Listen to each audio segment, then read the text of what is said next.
Mayor Rudy Giuliani, an American hero. He's now a suspect under federal investigation for no other crime, I believe, than being a staunch ally of President Trump. The mayor appears to have the goods on Joe Biden's son, Hunter. So he becomes the latest Democrat foe they want, yes, locked up. So many Trump allies have either been financially ruined through bogus investigations based off of lies and concocted made-up allegations, it's really hard to count them all. So I mentioned earlier former Trump advisor J.D. Gordon. He was Pentagon spokesperson under Bush. He's a good man, a patriot who served this nation. He got caught in the bogus Russian collusion scheme simply because he was connected to President Trump. He did nothing wrong, was never charged with anything, but a weaponized deep state, a deep state Justice Department, nearly ruined him, financially and emotionally. He's one you probably didn't know about. There are so many others, though, like him. Carter Page, George Papadopoulos, and then there are big names like Roger Stone, Paul Manafort, Steve Bannon, and of course, the ultimate lock-em-up railroad job of General Michael Flynn. And don't forget about President Trump himself. He faces legal battles across this country. Folks, he faces lots of them. Democrats want his business dealings investigated. Some want him charged with crimes. They want him destroyed for the sole reason that President Trump is still powerful and poses a huge threat to the left's ability to keep its power. The person who's running the executive branch is a deranged, unhinged, dangerous president of the United States, that there should be prosecution against him. The Senate has a solemn responsibility to try and hold Donald Trump accountable. It is a crime to solicit election fraud, and that's what Donald Trump did. Donald Trump has now been committing crimes. All of it proven bogus. The goal is to threaten adversaries into submission. If you don't submit, roll over, the Biden, Obama, Clinton deep state will imprison you. At least they'll try. When we as a nation behave like that, we become a banana republic, no better than a corrupt third world country. So the question becomes, does what's happening to staunch Trump ally, Republican Matt Gaetz of Florida, fall into this lock-em-up politics assault by the Democrats?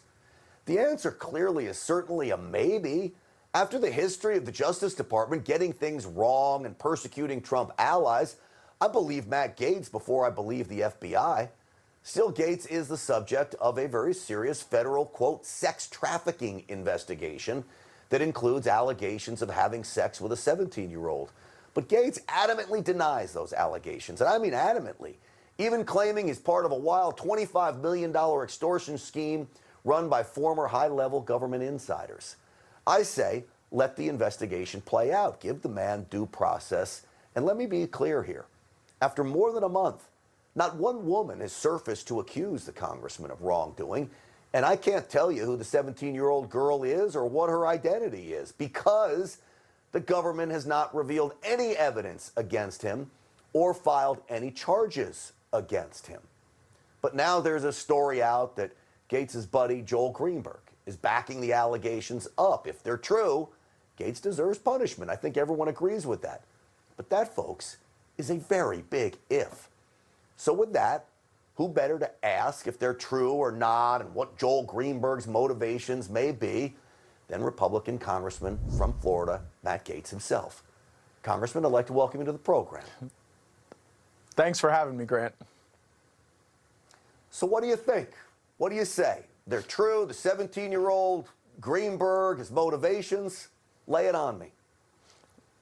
I have not sex trafficked anyone. A 17-year-old, a person of legal age, these allegations are false. And as I've stated before, the anonymous allegations against me range from total distortions of my life to these crazy and wild conspiracy theories that will never be proven. But they always come for the fighters, Grant. Donald Trump Jr., Rudy Giuliani, Steve Bannon, Matt Gaetz. It's never the meek that they come for. It's always those who are fighting hard for the America First agenda, and I've got a lot of fight left in me. All right, Matt, so the allegations are salacious. Of course they are, because that's what they do. Is there anything that you can think of that you regret? Man, I wish I didn't do that. I wish I didn't travel with them. I didn't say this or do that. Is there anything out there you can think of now? Of course, there are a ton of things in my life looking back that I wish I would have done differently, but none of them are criminal. None of this constitutes a crime. What you see from the government, I think, is really a politicization of the Department of Justice. And really that started under Barack Obama and Eric Holder, and then it continued over. I mean, you think about what they're doing to me, it has no comparison to the level of venom they brought against Donald Trump. You had an FBI lawyer literally change evidence before a secret court to try to get somebody and obtain surveillance on someone who they thought was close to Donald Trump. So if they would do that to the President of the United States, do you think it's the first time they've done it? Do you think it would be the last time they've done it?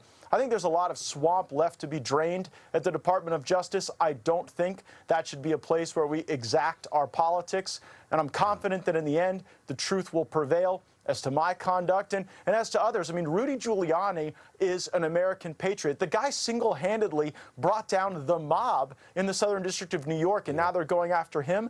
It's despicable. All right, lastly, any idea who the 17-year-old is they're talking about? There is no 17-year-old that I had any sexual contact with as an adult man. Absolutely not, does not exist, did not happen. And I do think that you make an important point that we're now more than a month into anonymous allegations being leveled against me, and I'm unaware of a single person that has directly accused me of any misconduct. All right, let me tell you what I think you've been doing right, not that you need to hear it from me. But you have come out so strong from the very beginning to denounce this. The government has yet to provide any evidence against you. And then the media jumps on board, of course, because they're working with the government. We know this to be true. Who in the world leaking these allegations to start with? And the media hypocrisy through all this, they got guys like Swalwell sleeping with Chinese spies. Feinstein was being driven around by a Chinese spy. You got Hunter Biden himself. What do you say, Matt, about the media hypocrisy in all of this? Well, it's very rare that you actually get a confession on video. And that's what we have specifically from CNN. Thank goodness there are media organizations like Project Veritas that turn the cameras back on the liars. And at CNN, a director literally admitted that the reason they were propagandizing my life and running baseless stories over and over again is because I'm effective, because I actually stand and fight for the America First agenda and against the socialism that whatever's left of Joe Biden is trying to bring onto our country. And so I think that the level of effectiveness is typically tied to the level of venom that you get from the media. It's been very irresponsible of CNN, the New York Times, the Washington Post, and so many others to continue to run baseless stories about me. But at the end of the day, the great people in my district in Florida believe me. Those throughout the MAGA nation understand that this is false, and that's why we've got to turn our attention to what's happening in the country. And it's why I'm so excited that on Friday, Marjorie Taylor Greene and I are hosting an America First rally in the Villages at 7 p.m., and we certainly hope that a ton of patriotic Americans will attend and that we can get back to that spirit that Donald Trump brought to our politics, that is positive and optimistic and puts our people first. I want to ask you this, because as you just heard me lay out, they play lock 'em up politics. The challenge for Republicans will be to stand up and not bow down to them. You're doing this by taking this show on the road. Most politicians would not do this. They may bow down. You're not. How important is this tour going around the country now for you, Marjorie Taylor Greene, and really every America First conservative out there? Trump rallies gave us this special opportunity to come together and show our patriotism, and I think we need to get America rallying again. The America First movement isn't going anywhere. In fact, we're going on tour, and you know what, Grant? We're going to call out the establishment in both political parties when they screw over our fellow Americans, whether it's through unchecked immigration, bad trade deals, or wars that send our bravest Americans to die in faraway lands for unknowable gain. There is a specific doctrine that President Trump brought to politics that realigned a very positive vision for America, and Marjorie Taylor Greene and I and many others are actually looking forward to sharing that out in the country.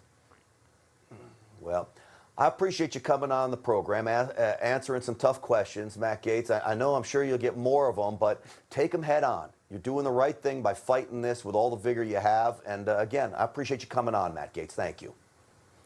Hey, I come from a tough district. I'm a tough guy, and this is a tough movement. It's a movement for winners, and I hope to see everybody in the villages on Friday.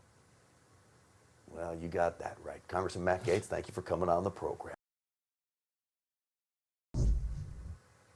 So I have made it clear election integrity and combating election and voter fraud may be the most important issue facing Republicans today.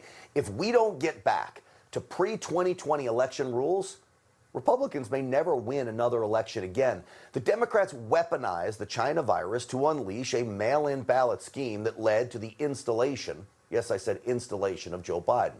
What is going on in Arizona with the forensic audit of more than 2 million ballots in Maricopa County should have all of our attention. The count continues, despite Democrats' desperate attempt to stop it, no matter what comes out of this audit. It will give us some clarity about the 2020 election. An election soaked in darkness, red flags, and lots of allegations that warrant investigation. The reality is, we never want to go through another election like that again. Enter the Election Integrity Alliance, a group founded by former Trump attorney Jenna Ellis and other powerful fighters for truth, like Texas Attorney General Ken Paxton, former New York City Police Commissioner Bernard Kerik, and our friend here at Newsmax, Seb Gorka.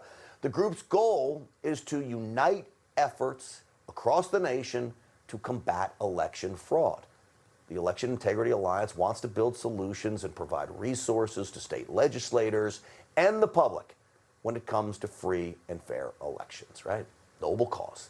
Joining me now, constitutional law attorney, former senior legal advisor to President Trump, host of the new podcast, Just the Truth, and now founder of the Election Integrity Alliance, our good friend Jenna Ellis. Jenna, great to have you back on. Great to see you, Grant. Thanks so much.